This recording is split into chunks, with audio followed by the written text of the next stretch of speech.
Oh, hey everyone. Okay, so we did a few things this morning and I kind of forgot to film it because it was raining and it was cold and I was just trying to hurry and get stuff done so I could get back inside the warm house.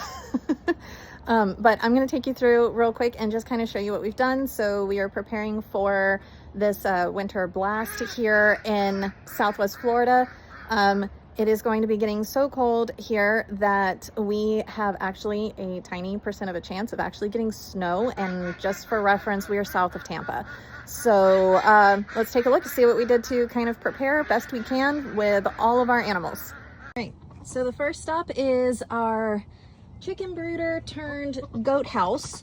We have our little heating panel and our heat lamp that's in here. We've got tons of hay, which is kept safely away from the heat lamp so that it doesn't burst into flames. Be nice and warm all in here, stay out of the rain.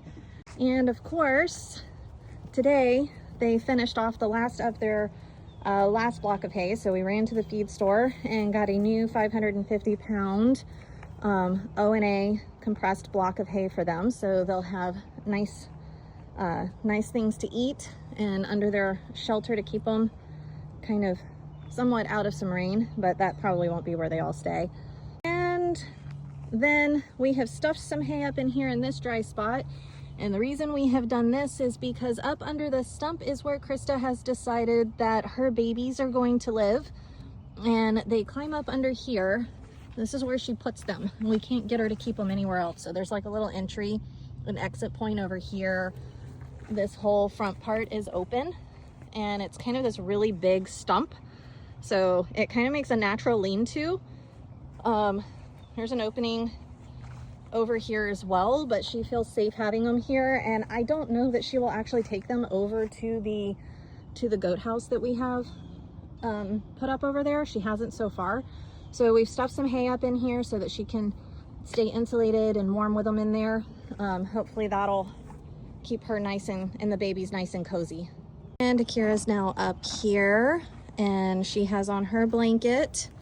So we got her all settled and she's warm. She has a really, really long coat of fur on her too. Like, I don't know, we haven't clipped her, which we normally would, but you can see like she has an extra long bit of fur here. So that keeps her nice and insulated and warm.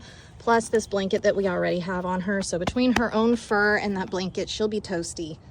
And then the outdoor kitty cats, we have a catio out here that they can get put into tonight, our little barn cats.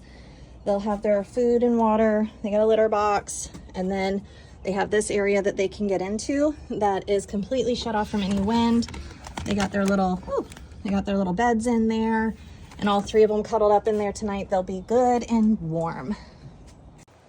Look, girl. That's cheap hay.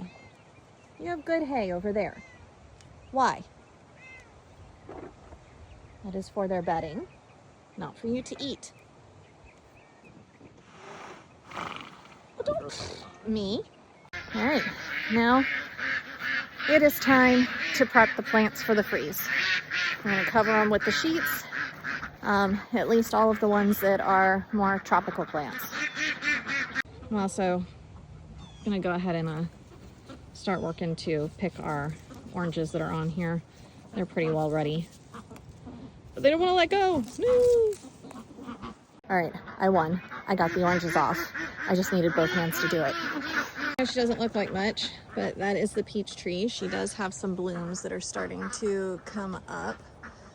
She'll definitely have a ton more as soon as spring starts coming on, but she has to get covered. All right, getting them all in there, right? All right.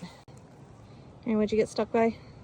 I got stuck by the, what's it called, tree? The lime tree? Yeah. It bit you when you were trying to pick it, didn't it? Yeah. Some of our trees don't need to be done because the mulberries are cold hardy, so they don't need to, but our limes and our lemons and our poor sad attempt at a banana tree kind of do. There's a black one. Yeah. Yay, mulberry. Okay, the peach tree is covered. The orange tree is covered. The blueberry bushes are covered.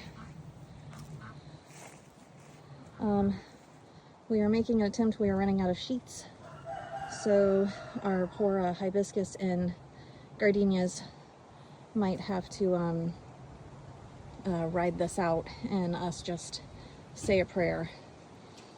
How in the world their little tootsies don't freeze off in all of that water, I will never understand.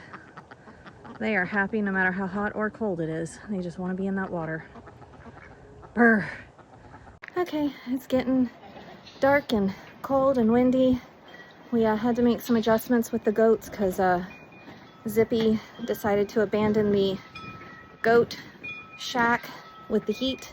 I don't know if it's because the buck was in there and it kind of nibbles scared him out or what, but he had gone under the tree stump and he's just too old to not be in there with the heat. So we kind of made him his own thing. So now he is in our dog crate with a blanket over it, so he's getting a windbreak.